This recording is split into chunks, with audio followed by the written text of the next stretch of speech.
Remove the factory cover panel.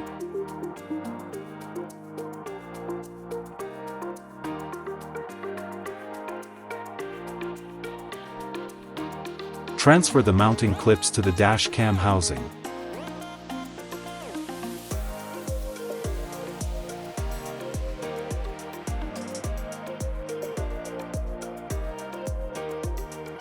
Use a trim removal tool to remove the dome light.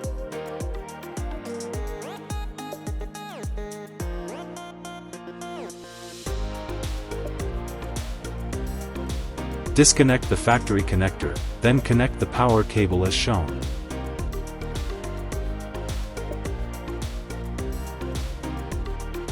Route the dash cam cable with the 8-pin circular connector through the dome light opening and along the headliner. Install the dash cam unit.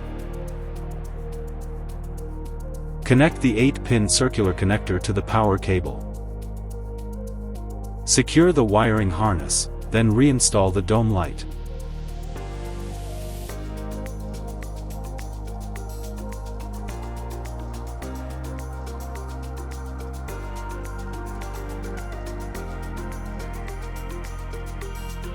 Installation complete.